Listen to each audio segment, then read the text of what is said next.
I kind of, well, not for me to say, but I've kind of always been funny. I was the class clown. I was the kid who always spoke out too much in class, sort of interrupted assembly with little heckles and stuff, always wanted that sort of attention. But it never occurred to me growing up to do something like this as a career because there wasn't anything that I could see or touch or hear. There wasn't anyone whose footsteps I could have followed in. Even goodness gracious me seemed so far out of reach. I dropped drama in year nine because I thought, well, what am I going to do with drama? And I chose business studies instead. So there was never an ambition to do comedy. There was never anyone at school or college or anywhere in my life that went, you know what, we should maybe nurture this attention-seeking thing that you've got and maybe take it somewhere. But no, it came much later. I was 27 years old in London, doing my day job, and I just started Googling writing workshops because I just wanted something to do in the evening, chance to meet new people because I'm not from London.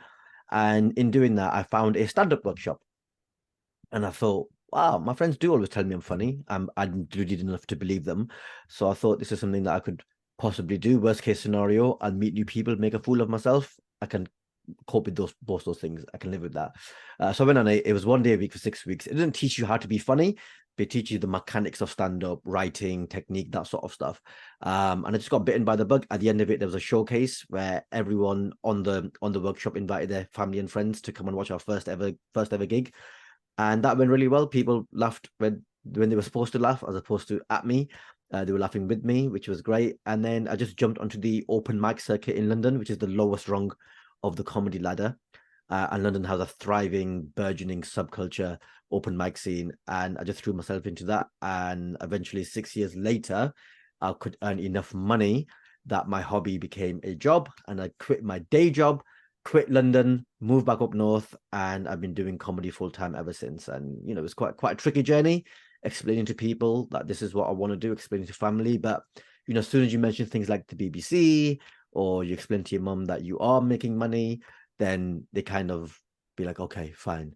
But obviously, the younger generation have all been a lot more supportive and a lot more, oh, that's cool, that's something out of the ordinary, something that maybe we wish that we had, not necessarily comedy, but something a bit off not the off the beaten track that we wish that we'd done. Like, there's an artist in all of us, and I was just fortunate enough to be able to find something that I was able to dive into. The reason I was able to manage it so well was because I was in London and none of my family live in London. They're all from Blackburn or Pakistan. And so I had no family around me. So I had no one to keep an eye on me and say, where are you going? What are you doing? Really? Every night again? I was just able to go and dive into it and do as much of it as I wanted to. And I think eventually I explained to a couple of people that this is what I was doing. Initially, it was a hobby anyway. I explained to a couple of people, and I remember I mentioned it to my cousin, and he was like, sorry, come again? You're doing what? And it was only really when you start getting a bit of mainstream success, like I said, the BBC and stuff, that they kind of then take you a bit seriously. And then obviously man like Mobeen came along, and then everyone was like, oh yeah, we get it now, cool, this is great, well done. But before that, I think if I hadn't had the man like Mobeen gig and I just was doing stand-up, which I had been doing initially, and that's all I'd ever been doing, I think they would still find it a bit trickier to get their heads around. But I think that kind of platform really helped sort of in their minds decide that, like, oh, okay. Plus my dad was the black sheep of his generation, and so my dad's always been very supportive. Mum, less so, she's a bit more traditional. I think it took a little bit more time to get her head around it, but the typical thing in it, when other people say to your parents, well, more my mum, oh, isn't your son doing a wonderful thing? They're like, oh yeah, I guess so. Oh well, if these people approve, then yeah, I guess it is good. So but they're totally on board now, and my family will love it.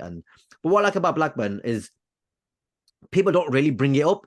Like my friends that I grew up with, the friends that I played football with growing up, they don't really bring it up. I can't remember the last time any one of those guys ever brought it up. I'm just the guy that I grew up with. I'm the same guy. I play football with them. We hang out, we chat about nonsense, politics or football or whatever. So in that regard, I haven't really changed much. And they only ever see it when they go on social media, and they probably roll their eyes going, oh yeah, we know him. Well, I'm funnier than him. This could have been me if I decided I wanted to do it. So yeah, it's been all right.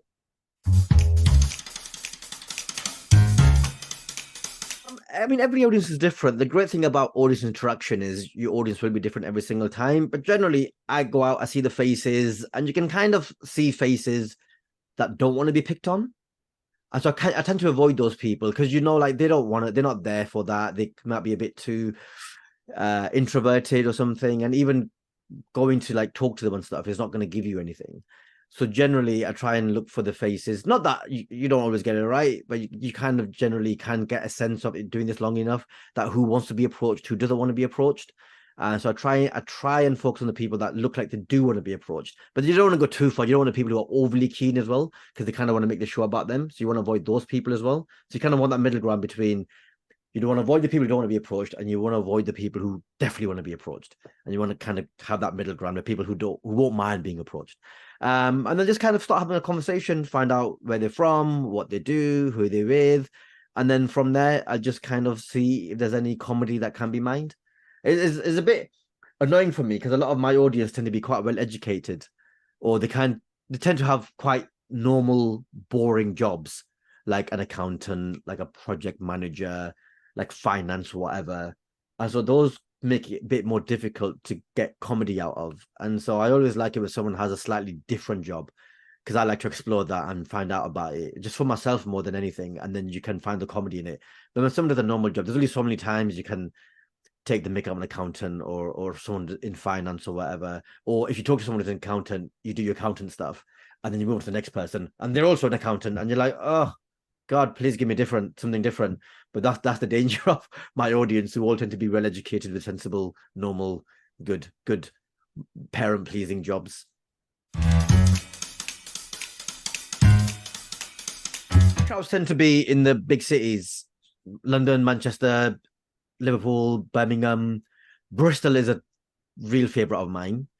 I love Bristol. Always tend to have a good gig there. The audience there tend to be very, very comedy savvy, and they know what you're trying to do, and they're always on board with it. So I do love Bristol a lot. I kind of tend to avoid the South Coast. So like Brighton aside, because you got to go to Brighton. Apart from that, I tend to avoid like Kent and Dover and places like that. It just tends to be a bit Brexity for my liking.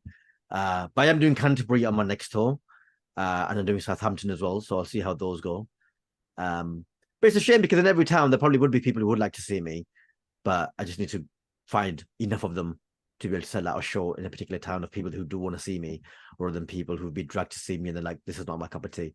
So yeah, the south coast I tend to avoid. Yeah, but everywhere else, most big cities, Glasgow as well, Newcastle, Leeds, Bradford, all those places, yeah, tend to be like really fun crowds. I love Blackburn so very, very much. I mean, I talk about it a lot. It's quite a unique place. It's got a quite a unique sense of humor, and I think the Pakistani community help in that regard.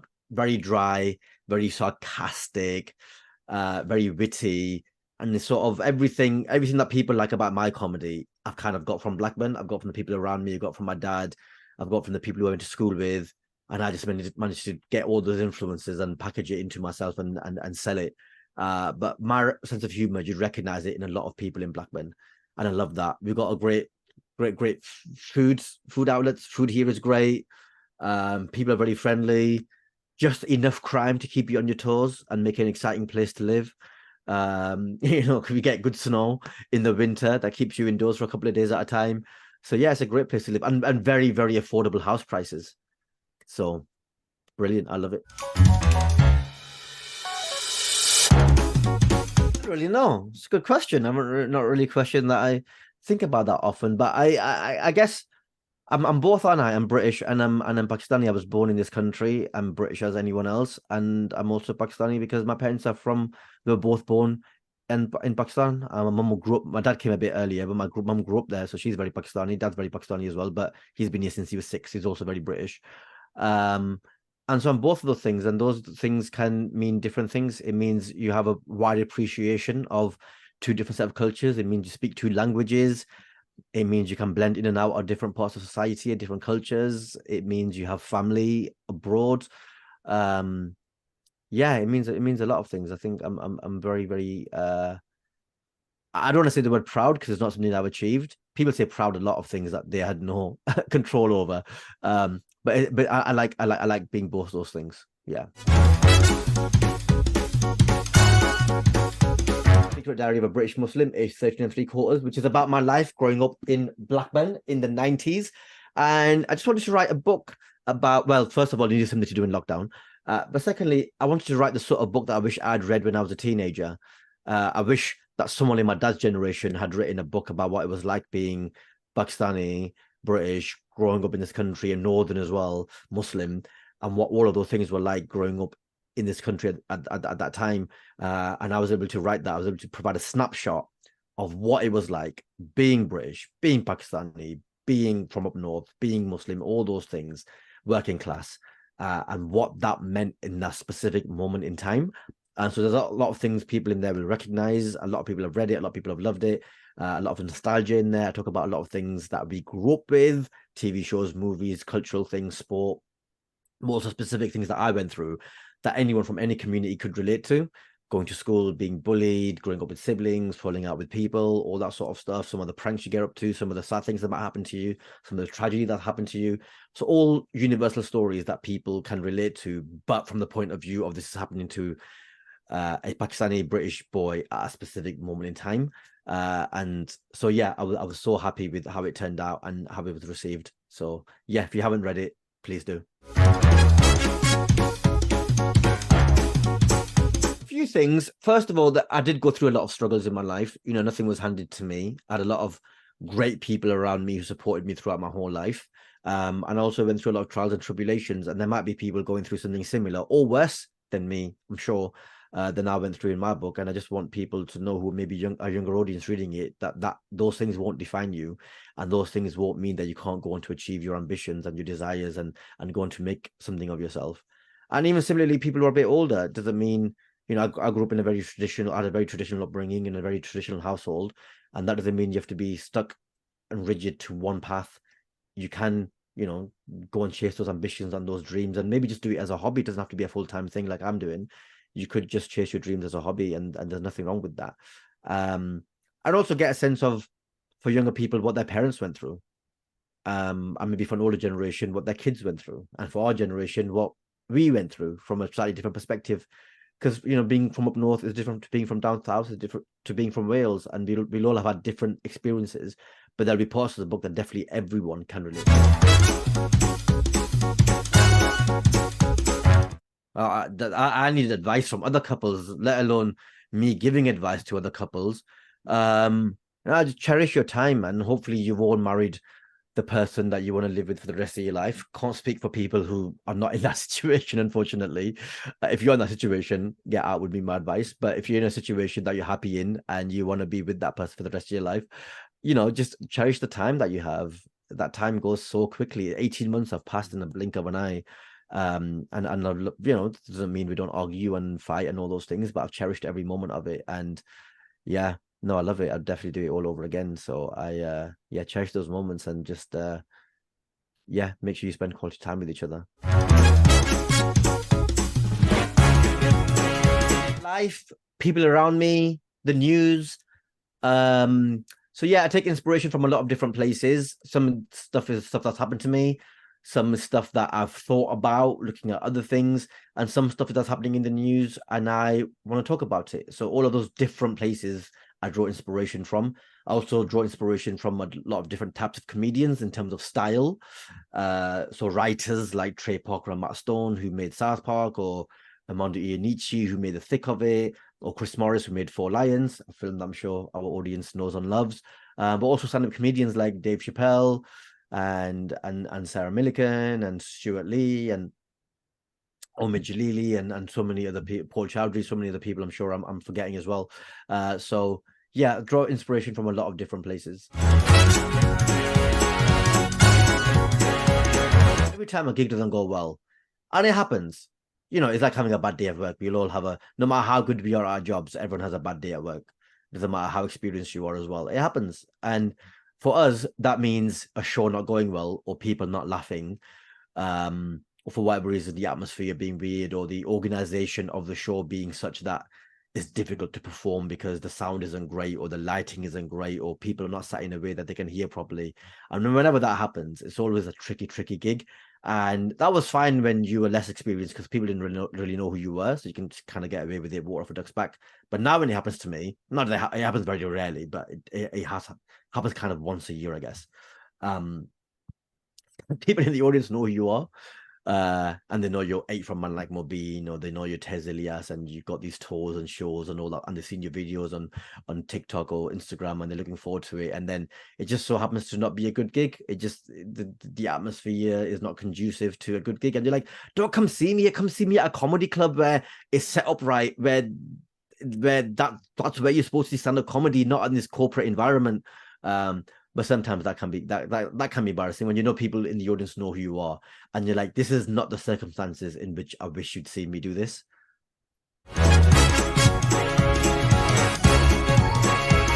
Go on. I just go out and do them in front of a live audience. There's nothing like a live audience, because if you do a joke off paper to a loved one or a friend or whatever, it's never going to be the same as it is you're not going to deliver it the same, and B, is not received the same. It is a different thing when you're in an audience, in a stand-up audience in a room, and you're saying something. That is a completely different thing to just reading something off a paper or from memory to a friend or whoever. So I tend not to do that because it doesn't really give you a clear indication of whether or not the joke works or not. And it's different. I don't write knock knock. If I'm writing one-liners, if I was writing knock knock, who's there, then it's different. Then that you can test that on people. That's not what I do though. I write routines and scenarios and or rants and make them funny. And for that, you need a live audience. And so every time I write something new, I'll just slip it into a gig. So a gig of 20 minutes, you do stuff that you're already doing that already works, and then you find 2 minutes to slip in the new bit and just see how it does. Or they're also on the open mic circuit. There are open mic nights that are designed to do new material. There are new material nights specifically for that purpose, where you go and everyone there is just doing new jokes that they've written, and the audience are also aware of that, so they bought into it as well.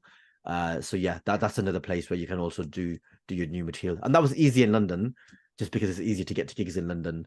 You just jump on the tube, and there's 2 or 3 of these gigs a night. Whereas living back up north, it's a bit trickier. So I tend to do new material in proper gigs now.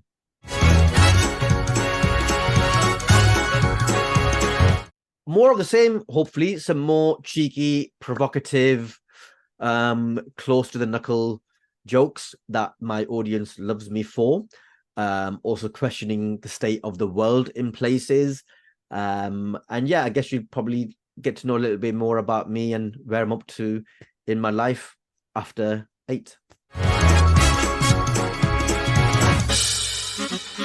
Never been a greater time to do it, because unlike me, you have social media. So if you're growing up now, you've got a lot more inspiration than I had.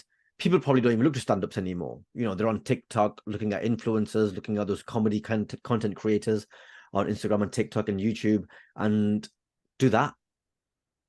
Although stand-up is the purest art form, so do stand-up as well. And if you're going to do stand-up, find a course or workshop in your area. Like I said, these things don't teach you how to be funny, but they just get you started. From there, you'll make contacts and links and find out where the open mic circuit, the bottom rung of the ladder is, and do that. Find your stand-up voice, do that, get on stage. Because if you're a content creator and you're an online comedy person, at some point you're going to grow an audience, and at some point you need to talk to that audience, and you need that audience to come and see you. And if you don't know what you're doing on stage, it's not going to go well for you. So if you're the sort of person that wants to create comedy, do that on a screen, do that with your friends, do that on a camera, but also find those open mic nights and start doing stand-up as well, because that's harder but more rewarding. And also you'll then be able to use that audience that you create online, and you can go and talk to them.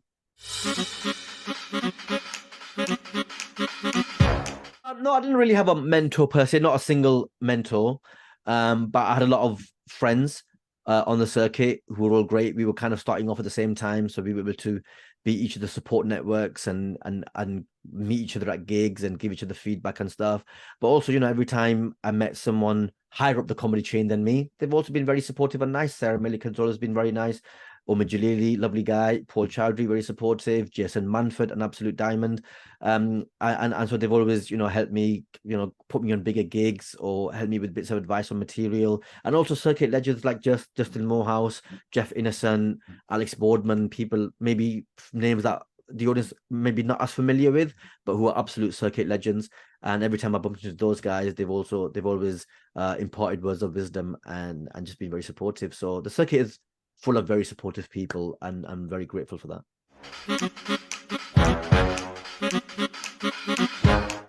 I wish that I learned how to create content when I was younger, because I'm catching up now. So video editing, audio editing, picture editing, all those softwares that kids just know how to do growing up because that's the generation. I wish I learned those skills in my early 20s, because it would have saved me so much time and effort now. Like I'm an old grandpa trying to learn how to fix something. That's what I feel like. And I wish I had sort of utilized my social media a lot earlier, because now I feel like I'm playing catch up. Whereas if I'd been ahead of the game 10 years ago, hindsight's a wonderful thing, but ahead of the game 5 to 10 years ago, I think it would have done me the world of good. But now I'm playing catch up in terms of social media.